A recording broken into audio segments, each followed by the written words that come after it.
This is Mike Roth. Welcome to the Open Forum in the Villages podcast.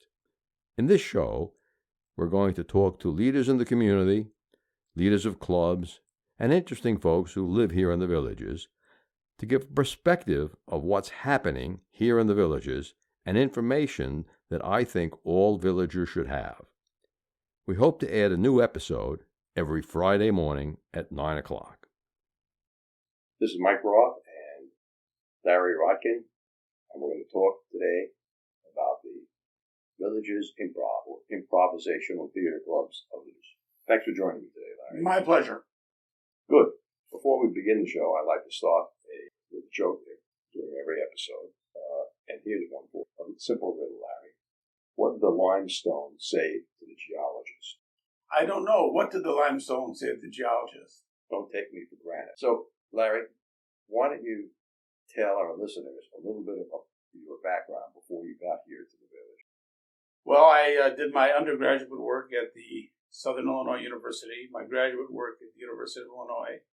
In both cases, I majored in communications and worked at various radio stations, from big stations like WGN in Chicago, where I was not on the air, I was behind the scenes, to small 250-watt daytime radio stations.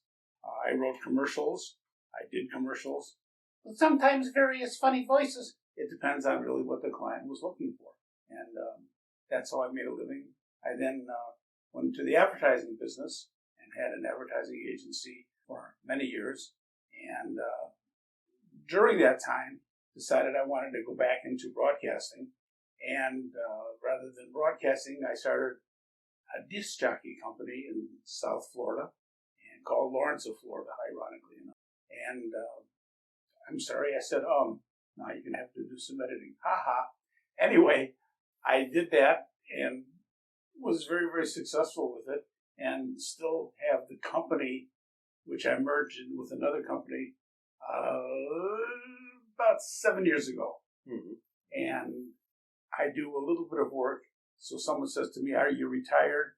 I go, "Yeah, sort of, but I haven't talked to my office since Friday."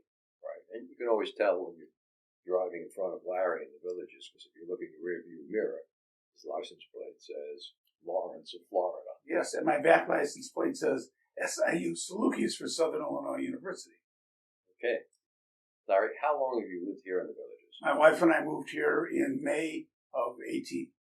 May of 18. From South Florida, where we lived for 38 years, from Chicago. Well, I can understand why you got out of Chicago. Especially in February. Yeah, they have that white stuff that come down. That is correct. Although they have a lot of white stuff in South Florida, but that's another kind of white stuff. Yeah, you don't have to shovel that one. No. Okay, let's not talk about white stuff. Let's talk a little bit about the Villages Improv. How did you get involved with the Villages Improv Club? In the Daily Sun, there was an article about a gentleman from Chicago by the name of Lee Davis, who donated the Bing Bong Bing, the NBC chimes, to the old-time radio players. I said, I wonder if it's the same Lee Davis that I knew 45 years ago. It turned out to be the same. And that led me to the old-time radio players, which led me to Improv. The nice thing about being in Improv is you don't have to memorize anything. So I like that because you can still have laughs and not have to work very hard. Right. I like to tell people, no memorization of lines. Okay. Number two, no rehearsal scale for a show. You have to give up half of your life. Go up to wherever they're having the rehearsals. Yeah, I have friends of mine who are in some of the plays, and they say 3-4 days a week they have to rehearse 2 or 3 hours a day, and they do that for months before the actual production, which is great. I mean, that's like being on Broadway. Hey, some people love to do that. Right. Not Not does. me. Some people would rather play pickleball. Yes, which I try to do several times a week. Right. And the third thing is auditions. The plays, you actually have to audition. In the Improvisational Theater Club, you have to come down and learn the routine and participate. And that's something that's very interesting, because a lot of people, when I say, well, we have rehearsal, they go, how do you rehearse improv? And it's not so much rehearsing word for word, but to know the general concept of how things work out. If you see the TV show, Whose Line Is It Anyway? They do a lot of the same routines, but believe me, they hone their skills properly so they know ahead of time what people are thinking. Right. In a simple sketch like Scenes from a Hat, people have to know that they line up in 2 teams of 3. And when they have something to say, step forward, say it to the audience, and then step back. That's learning the routine. Not Right. what you say, because that's made up on the spot. It's how you say it too, because you can deliver a line. Somebody once said if they could take Johnny Carson's routine and do it. Carnegie. Well, no, I'm talking about just his opening monologues. Demeanor. His timing is the whole thing. Years ago, Jack Benny, everybody thought he was 39 years old, which of course he wasn't, and that he was very, very cheap, which of course he wasn't. But that was his persona. Years ago, on the Jack Benny show, he was walking down the street, and 2 thugs come up to him and say your money or your life.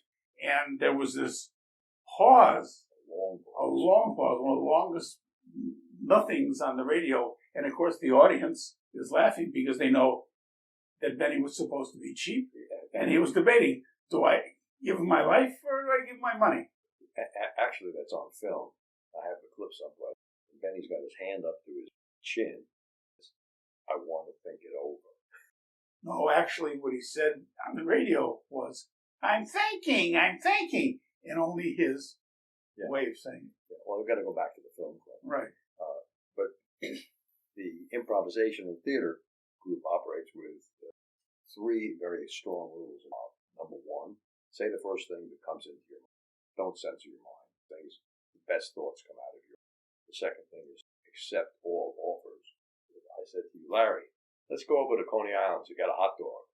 You have to say yes and then add something. Accept yes, and I'll get my favorite kind, which is the Chicago style. And let's get some French fries. And a soft drink.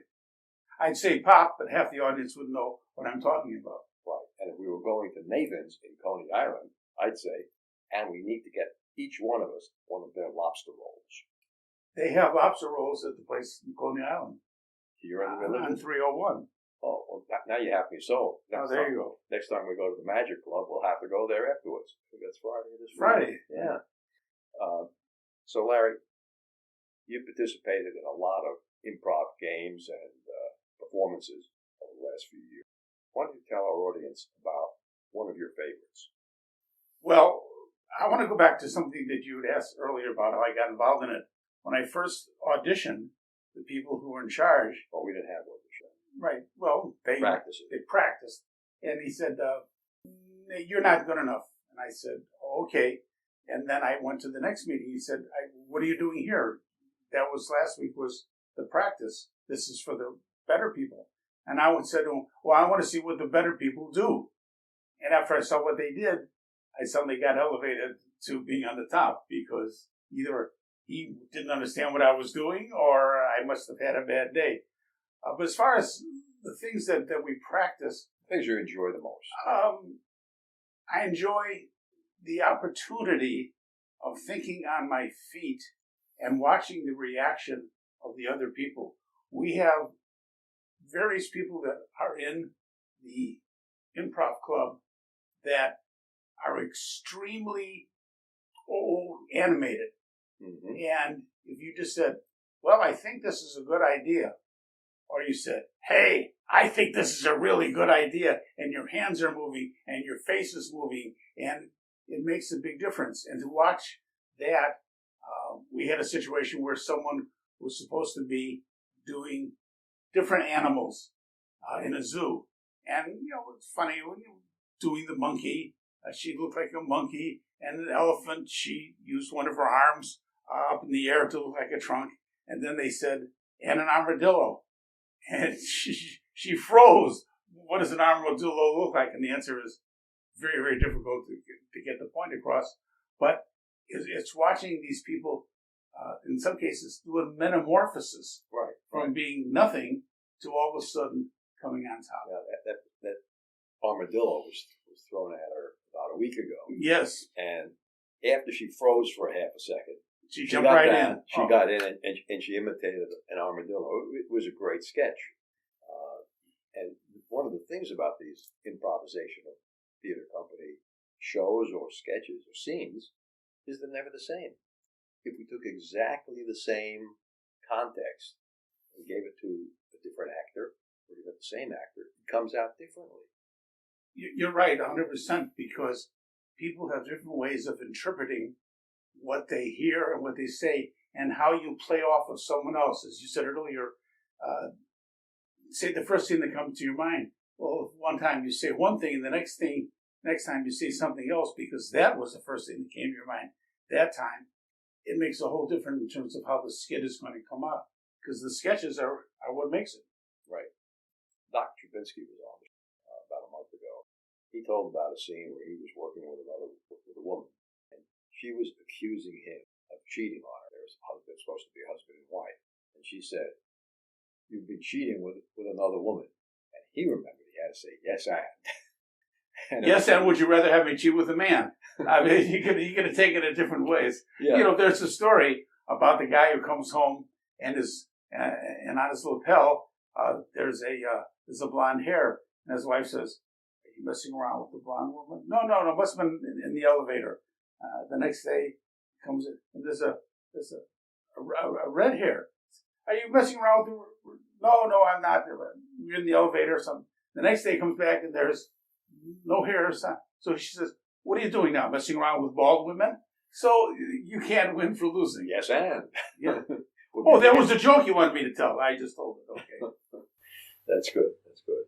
And the Improvisational Theater Club meets the first 4 Mondays of the month, normally at the Rohan Recreation Center from 6:30 to 8:20 p.m. Occasionally, we'll be at a different recreation center, so you probably want to call or send an email or check our website, which is the villagesimprov.com.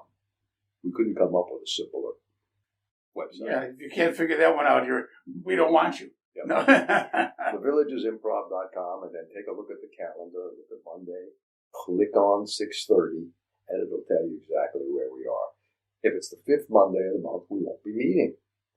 If it's a Monday where there's an election, as there will be this year, you better check, because we'll probably be in a different recreation center. Larry, we have a show coming up in October, on October 28th at Rohan. This is a show for the general public. They'll be able to buy tickets online. They'll be able to bring snacks and their favorite adult beverages. Doesn't have to be an adult beverage. If someone likes just plain seltzer or soda. Oh, yeah. They can have that, too. But the show works. The show, it's much funnier. The more they drink, the better, the funnier we are. Right. And when we do the public shows, we always have at least 2 or 3 numbers in the show where audience members get up on the stage and they do something simple. Yeah, see, but now you warn them they might be in the show. That might scare some people away. Don't be scared, folks. It's all in fun. Right, especially if you sit in the back row. That doesn't help. Because you're in the back row. I have a wireless microphone. I will find you. Yes, Larry does our pre-show warm-up, and he's all over the auditorium. You never know where he's going to sneak up on you and invite you to come up on stage. And that's the fun about it is, some people say, "Well, I've never been on stage. I don't know what to do." And the answer is, we'll tell you what to do. Just follow us, because it's all in fun. And it's amazing that there have been people that have been on stage from a public show or a private club show, as the case may be, because we do, here's the plug, we do private shows for different organizations. We've done them for the Wisconsin Club, the Carolina Club, we have Texas coming up, etc. And we do these, there have been people who have been in the shows who said, "Hey, that looks like fun. I'd like to try it." And we invite them to come up and try it. That doesn't mean that, and some people say, "I don't want to be on stage." That's fine. There's a lot of work that's done behind. At the recent Tony Awards, they gave all sorts of accolades to the understudies, to the backstage people, to the wardrobe people. because these are all very, very important things. We have furniture, we have chairs and things that have to be moved, and the more we do that, the better off it is, because we need help. Yeah, the quicker the stage changes for each scene, the better it is. We like to do the shows with the curtain open, but there's always at least one place during the show where we have to close the curtain. So we do need someone backstage hit the close button and then hit the open button. And we actually provide training for that. Yes, a lot. It's like pressing the elevator. Oh no, we don't have elevators here in our. Actually, we do have an elevator for every stage. We have had several shows where we had 2 people in walkers on stage performing in these improvisational theater shows. So it's open to everybody. We also have had someone who's blind. Yes, we've had a blind person in more than a couple of shows. And she did a hell of a job. Loved it. She did better than some of the sighted people. Right. And we always recommend that if you don't know how to use a cell phone, you learn how to use a cell phone. You can get text messages from us in the club. Our website is a highly communicative website. It emails every week to every member. You can even send. But we're digressing from the point. The point is about having fun and enjoying. As somebody once said to me, Larry, you've been a disc jockey for years. When are you going to stop? And I said, when it stops becoming fun. And that's the situation with the Improv Club. If you're not enjoying it anymore, leave. Nobody's holding. This is not a class where it's not fail or pass. We have fun. You're in it. Right. We have a very nominal dues structure. We pay for some of our props and material hours a year, and we have about 35 active members now, and we'd like to grow the club. We'd like to have 2 simultaneous performing groups. Right now we have 1, but that's okay.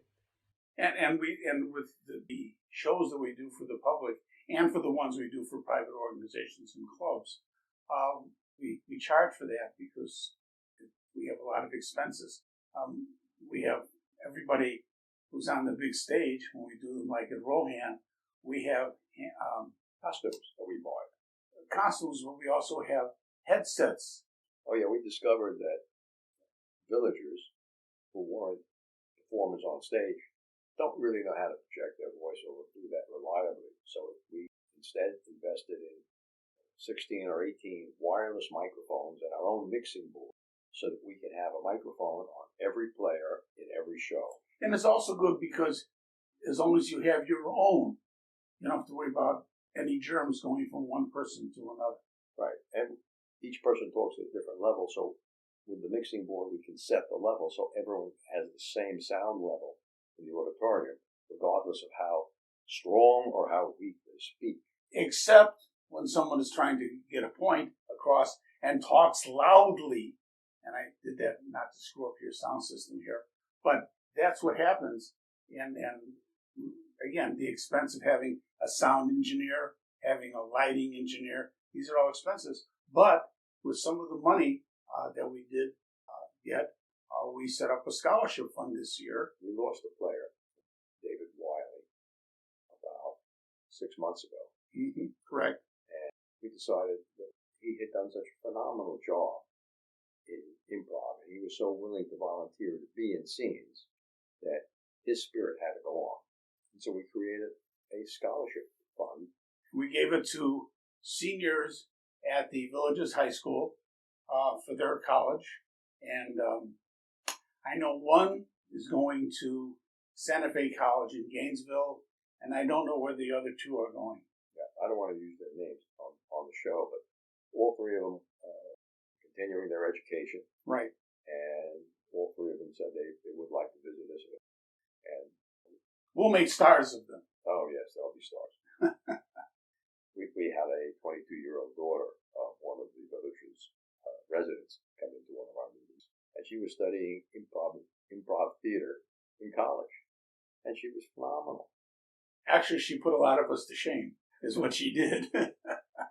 She was willing to use all of her facial muscles. She smiled, she frowned. It was a wonderful performance that she did. And she did something that, unfortunately, a lot of us who are 55 plus, and I think in some cases I'm being generous when I say that, she got down on her hands and knees for one scene. Well, some of us may be able to get down on our hands and knees, but we can't get back up. Well, we have assistance for people. Yes, right. But that's one of the 3D aspects of staging. And that's one of the things that people have to learn in improv. You're on a stage, whether it's in a regular meeting room or on one of the big room stages. How to be on stage is important, and you need to learn that to get your funniness across. And when you're on stage, and we might have, I think we had at one time 18 players doing a show, you're on stage, the curtain is open. You don't sit and talk to the guy next to you or the gal next to you. You watch the scenes and you laugh when you're supposed to laugh, even if you've heard it before, because you're on stage and people can see. People are watching. But, our own players told me after the first time we did that they enjoyed being out there on the stage because, A, they could see all the scenes being performed, and B, maybe more important, they could see and experience the audience reactions to the scenes. Yeah, that's very important because we never know when we throw out a line how the audience is going to perceive the line. The same line can be used in a different show and it gets a totally different reaction because it's up to you, the audience, and how you interpret it. We practiced the scene one time called Eulogy for a Mean Aunt. We did it as a practice. We did it for 2 minutes. Everyone in the room was falling on the floor laughing. And so we picked the scene up and put it into our next show in front of a live audience. And it was great. It was great, but it wasn't as great as the first time we did it. So that's one of the other things. When we do these scenes for the first time, the really great ones stand out. Well, also, when we do scenes for the first time, we're doing it in front of other performers. And we have a tendency to laugh more than perhaps the audience because we're hipper, they say that, to what's going on. I was talking to a friend of mine who has a venue in North Carolina, and I asked him, I said, would you like us to perform for you? And he said, Larry, I don't think the people in our neck of the woods would understand some of the jokes that you do, like on the TV show, Whose Line Is It Anyway?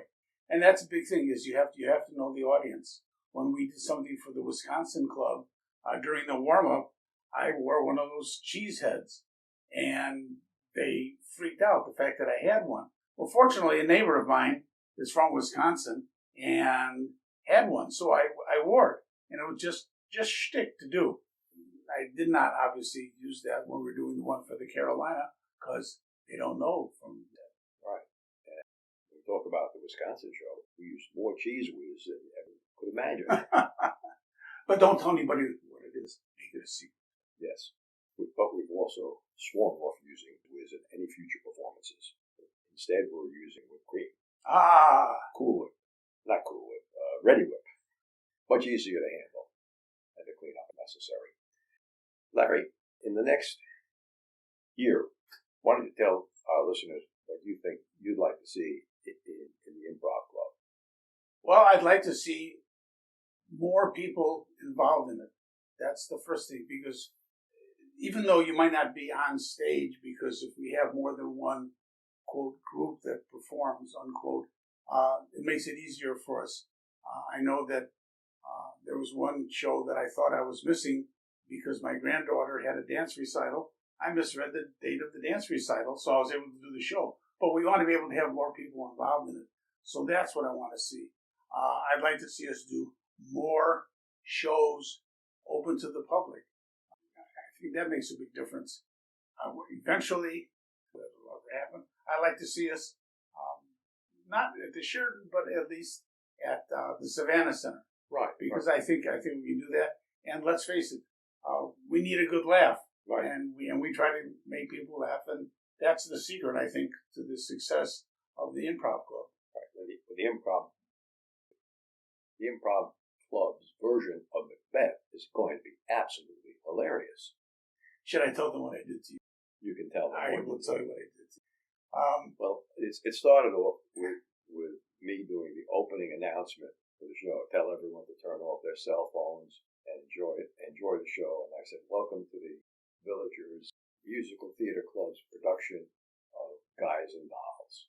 If you didn't like it, it was the Villages Theater Company's Guys and Dolls. If you did like it, the show at the end, give us a good review at his Improvisational Theater Club. Which was nice for him to say that to everybody.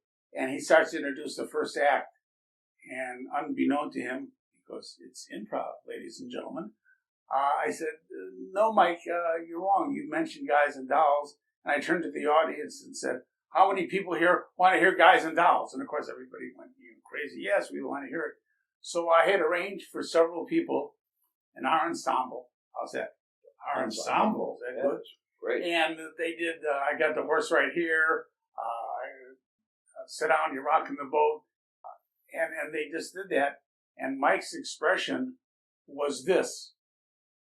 Nothing, because he had no idea that this was happening. And then when we were all finished, he just gave me a look. I said, okay, Mike, you're on. Total shock and surprise. That's good improv. And sometimes we do things like that just not to screw them up. No, actually, we did it to screw you up. Yeah. Yes, we did. Yes. Mm-hmm. Okay. Let's wrap it up and remind people when they can come and visit the Improv. Every Monday from 6:30 to 8:20 at Rohan Center. But be sure to check on our website, which is thevillagesimprov.com. just to make sure we are at Rohan, just in case that the Villages people have moved us to another location due to the elections, refurbishing. Today it's cleaning. It's about time. Yeah.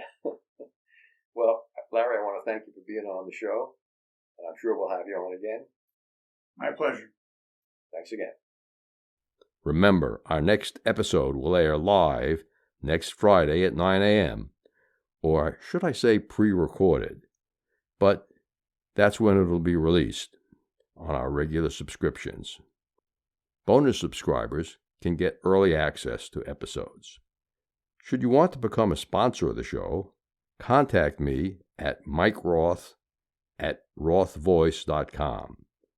If you know someone that you think should be on the show, send me an email at mike@rothvoice.com. I want to thank everyone for listening to the show. The content of the show is copyright by Roth Voice 2022, all rights reserved.